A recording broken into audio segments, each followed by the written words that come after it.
Everything that was good in Quake, we've made better, and all the things that were lacking in Quake are now present.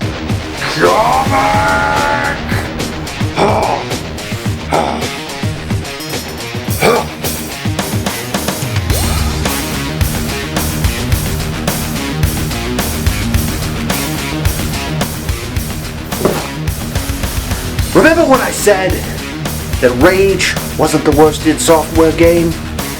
Well, we're gonna talk about it here. Because Quake 2 is a piece of shit.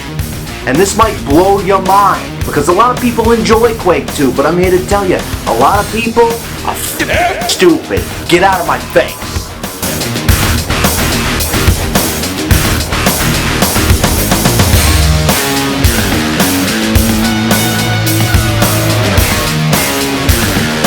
You heard me talk about id Software in that first episode. Praise them for making Doom and Quake, and those games are immortal. They are scripture, etched upon the firmament for all the world to gaze upon their glory. This is all true, but after Quake, there was a falling out that shook the cosmos harder than that time I beat down Mark Marrow in a community center on Proxima Centauri B. It's a story as old as time. That time is 1996. John Romero was forced out of id Software, basically because John Carmack didn't like anyone enjoying anything other than work in his general vicinity. Quake was a mess of a game. Quake was a mess of a game that only turned out well because it was put together by a bunch of people who could not do bad work, and Tim Willits. Romero was the director on the game, but he didn't give much in the way of direction. Quake was supposed to be a high-concept fantasy RPG. It was supposed to be, melee combat, beating the hell out of people with like a hammer or Thor or some shit. I don't know. Either way, he didn't give much direction, so they just kind of went in circles until American McGee and Sandy Peterson decided that we should just make this like a Doom game. And they brought that to John Carmack, and John Carmack was like, yeah, fuck it, make it a Doom game. And Romero didn't like this, but he wasn't doing shit. So they threw him out. He finished Quake, and then they threw him out. It's a whole thing. Point being, that left the company devoid of anybody who knew what fun was. And then we get to Quake 2. Quake 2 was a much more deliberate process. John Carmack was finally free to focus on the technology without any of those pesky concerns about making something that anyone should want to play. And he built a team, custom designed to do that.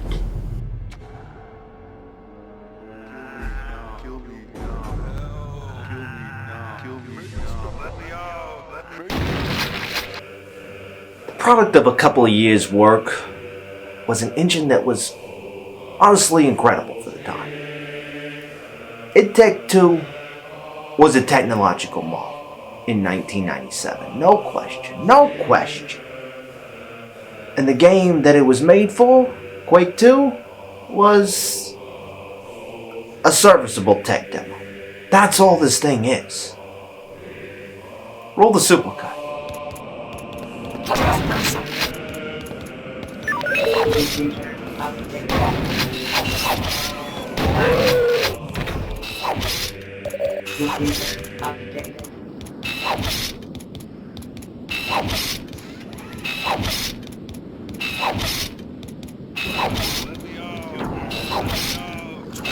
Miserable. This game may not be the least fun thing ever made, but the excitement is not present. It is hard to overstate just how truly unexciting this game is. Now you may be asking me, Mr. Jeff Galactus, aren't the shooting mechanics well done? Aren't the guns well balanced? Aren't you jibbing enemies left and right? And the answer to all of these questions is yes. And that's why its lack of excitement might be truly perplexing to some. but I'm gonna spin it for you. Plain and simple. Plain and simple. The enemies aren't fun to kill. They're not fun to fight. They're just a bunch of humanoids with the same weapons as you, shooting at you. They're all just shooting at you, with the exception of that little guy that does the tongue thing, and this one asshole that's throwing easily avoidable punches at you. That's upsetting. That's this. But no one's closing the gap. No one's making you fear for your life. There's no reason for all of this speed. You can haul ass through a level, but you don't ever need to. You don't ever need to creep your little pinky over to that shift key. There's no reason. It defies logic. So why you would so deftly craft the mechanics of a game, only to make a game where they're no fun to use? Fuck Quake 2. This thing isn't a cover shooter. You know, just based off the fact that the old health and ammo pickup mechanics is still in place. But this is the beginning of slow, methodical, mechanical shooting. It just is. You can try to play this, you can try to rage through it like you do the first Quake, but you'll find it hollow. The rewards aren't there. Your ability to move in similar ways to the old Quake just makes you pine for better times. You know, a year before this game came out. I hate this. I'm distraught. This is not a good time. I slogged through all, 12 hours of this for you. Help me. It's a bad game. It's a bad game. And I don't know what I'm doing with myself anymore. Yeah, I have to tell you.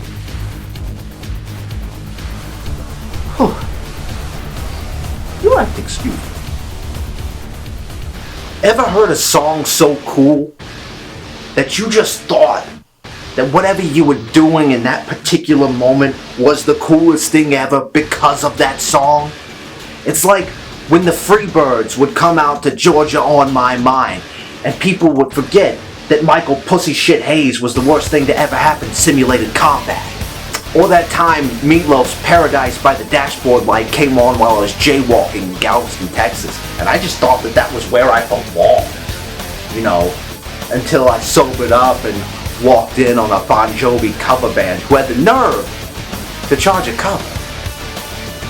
1988 was bullshit. Anyway, that's Quake 2's whole trick. The soundtrack was put together by Sonic Mayhem, and it's a killer, I gotta tell you. It's a killer like me.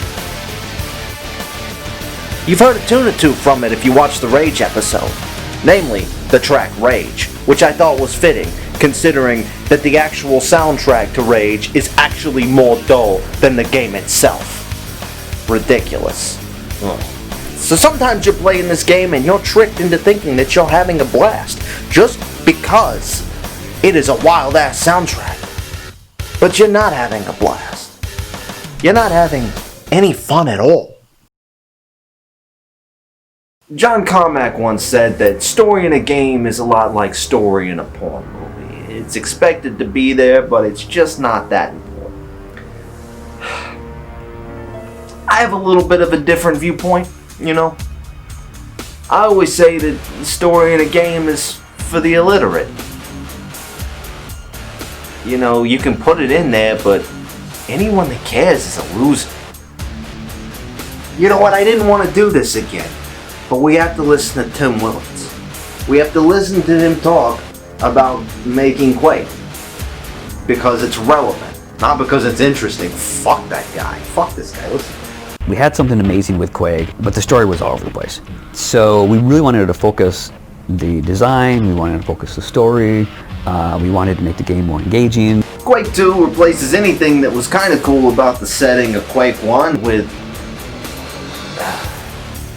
generic sci-fi bullshit. You fight, instead of fighting Lovecraftian beings. Well, I don't know why we call him Lovecraftian. Just because he wrote about them. Fuck him. Shit's real. The Elder Gods are everywhere.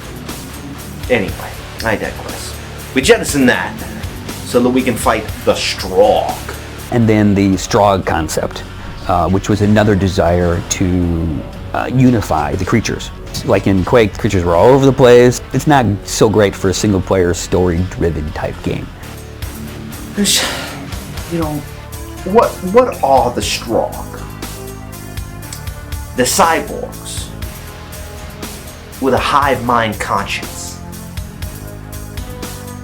And they assimilate people, human beings. They graft robotic parts onto them, making them cyborgs, making them part of their hive mind collective. This is mind-blowingly new, and not at all just the fucking Borg. It's fucking lame. It's lame. And they put cutscenes in this. Not a lot, you know. They didn't go overboard. You know, they set up the story. They made this a big story. And I do that as if I'm grabbing the story's cojones. You play as the Bitterman, who is most likely bitter because he has to be in this fucking game. And you're on a mission to take out the big guns that are protecting the planet of Struggles. It's not a real place, it's fiction. So I don't really know how to pronounce it. Whatever.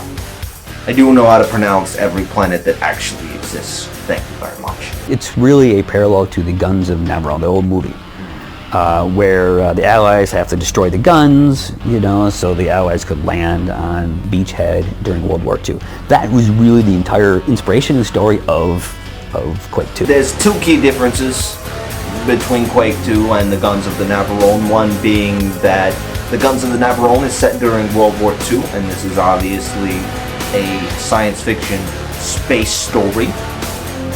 And the second one being that the Guns of the Navarone is good and well written and not aimed at idiots. Welcome to the Gun Show, everybody. I'm your host, Jeff Galactus. So happy to be here with you tonight. We got a jam-packed show for you this evening. We're going to be interviewing all 11, count them, 11 weapons from id Software's Quake 2. Right? What more could you want from the Gun Show? Well, I gotta tell you, we've got more, because we've also got a Mr. Tim Willits, formerly of id Software. We got him as a special guest. Yeah, we're gonna make him answer for what he did. Yeah! And as a special treat for all of you, we're gonna introduce, as the new leader of the Gun Show band, the hardest hitting man in show business, Mr. Kenny Aronoff! Put it to the desk, Kenny!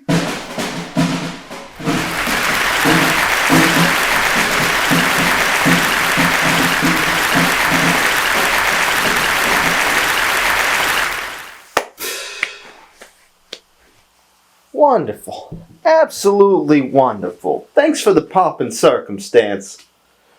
So, what brings you to the cosmos, Kenny? My passion was saying, I don't want to do, I want to do this now.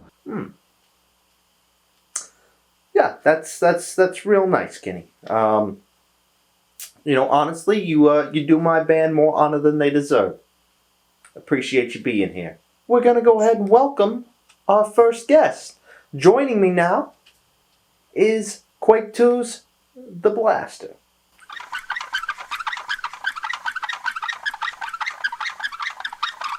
Wonderful. Alright, Mr. The Blaster. So I hear you have a low rate of fire.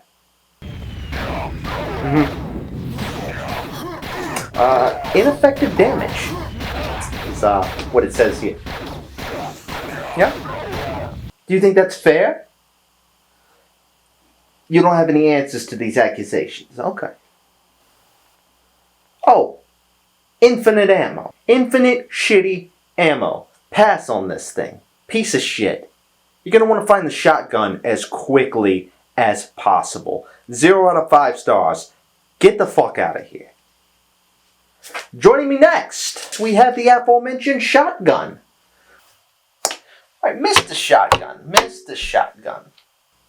According to the research I have here, done by my wonderful team here at the Gun Show, you have a reasonable spread, you do reliable damage, and there's no need to use you after you get the super shotgun.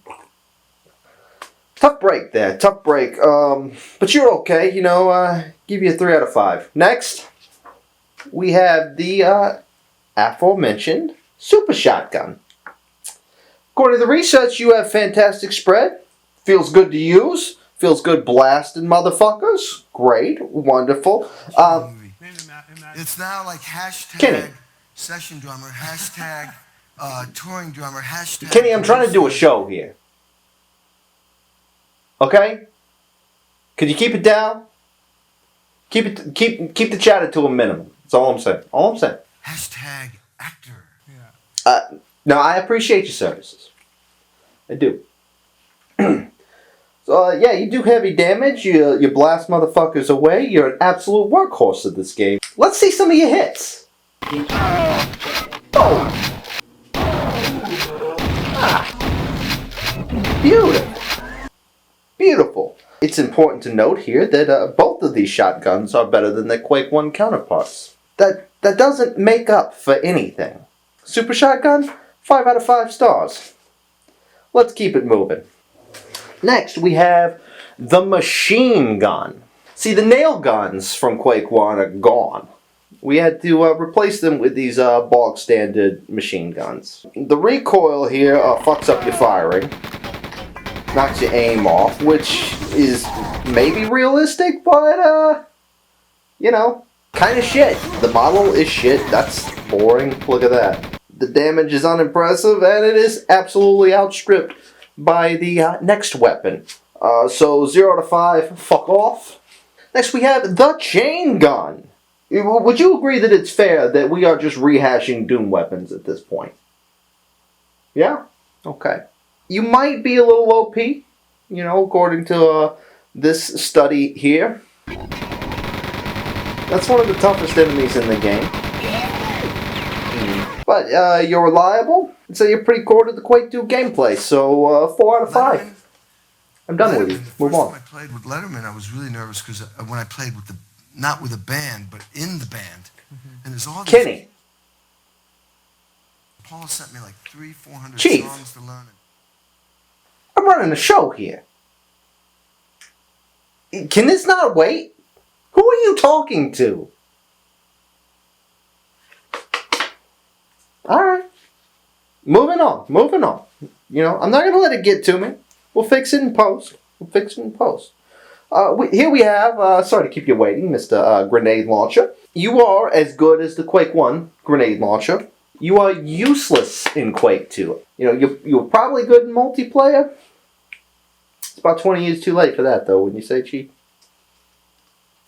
See, the problem is why would I use this instead of rockets? Answer me that. An unreliable bounce as opposed to a straight zip of a rocket? I don't know. You're pretty much just the original Quake grenade launcher. So even if I don't need you, 4 out of 5. Mr. Rocket Launcher, you are a fine weapon. I do, however, miss the brown tube of Quake 1. The sci-fi aesthetic is pretty shit. You're effective, even if you are a little, fairly standard. But, sometimes that's a good thing. All reliable here. All reliable rocket launcher. I'm going to go with 4 out of 5. Next we have the Hyper Blaster. This thing is a laser chain gun. It's a laser chain gun. Its benefit is that there is no wind-up delay. Is that true? No wind-up delay. But you do have a cooldown delay. And you're not much more effective than the chain gun. 3 out of 5 for being unnecessary. Next we have the BFG 10,000. The BFG 10,000. This is another recycled Doom weapon. Sort of.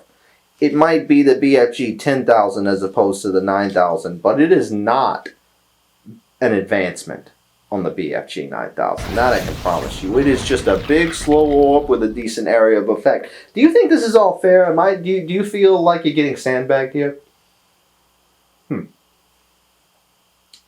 Well, I appreciate that. 2 out of 5. You're horseshit, but you're not useless. And, I almost forgot. We got the batting order a little out of sorts here. Somebody back there is losing their job. But let's bring out the rail gun. The fucking rail gun. This thing is nonsense. You're nonsense. You're bullshit. This thing has permeated every first-person shooter since. You know how much imagination went into the railgun? Let's bring out our guest. Our boy, Mr. Tim Willits. Special guest, Mr. Tim Willits, everybody. I watched the movie Eraser, if you remember, with Arnold Schwarzenegger. Yes, and I thought that was a cool movie. Came into work the next day, and John Cash was the programmer working on the weapons, and I said, hey, let's make, it's like a rocket launcher, but it's instant.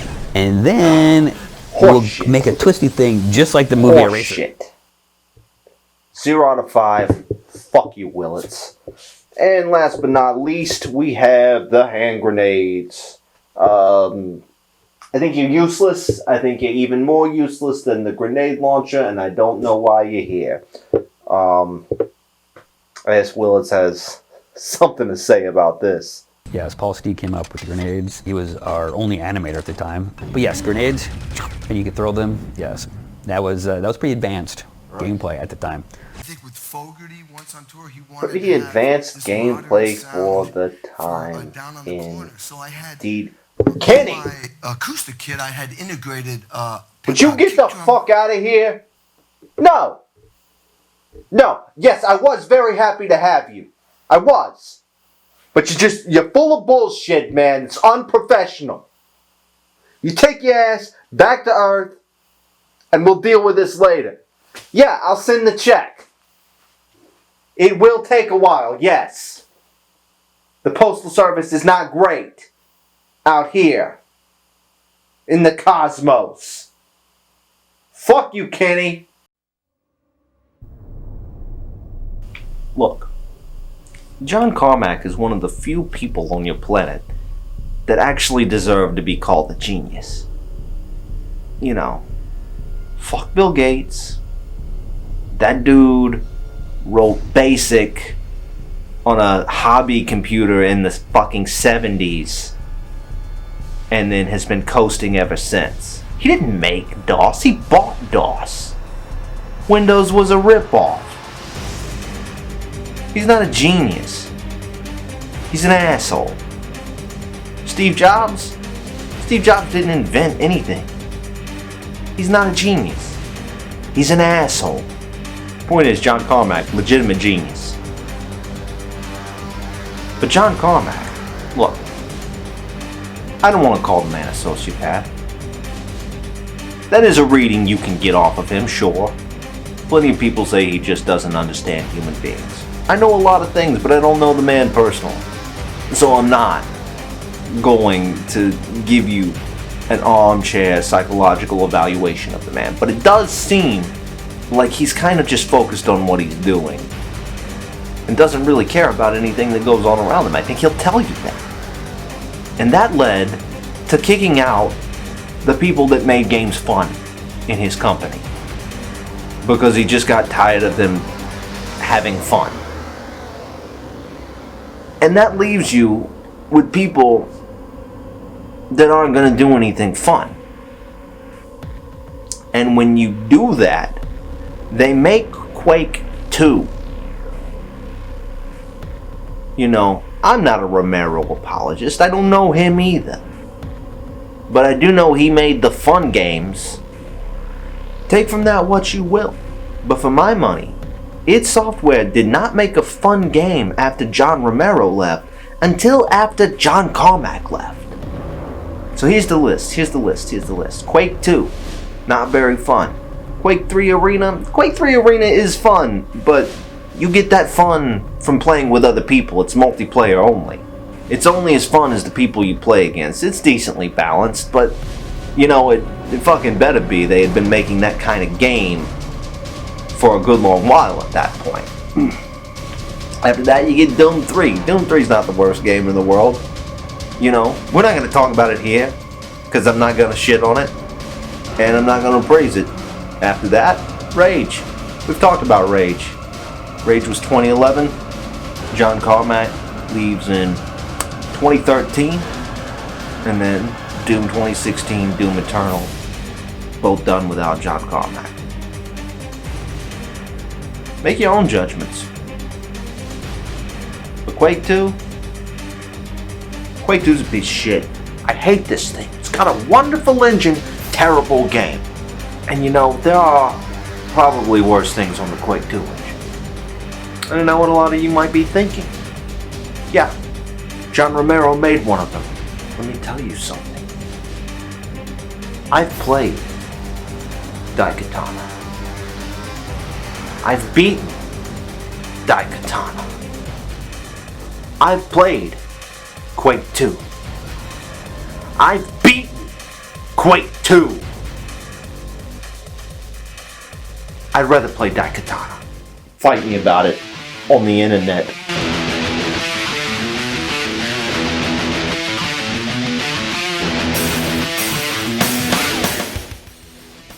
I'm blazing trails. I'm ripping ass through space, yeah. Practically infinite flight.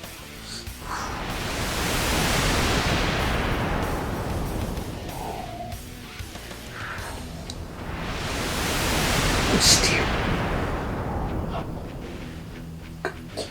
Gotta dodge that gravitational pull. Avoid stars. I'm making good time. I'll be halfway across the galaxy before I know it.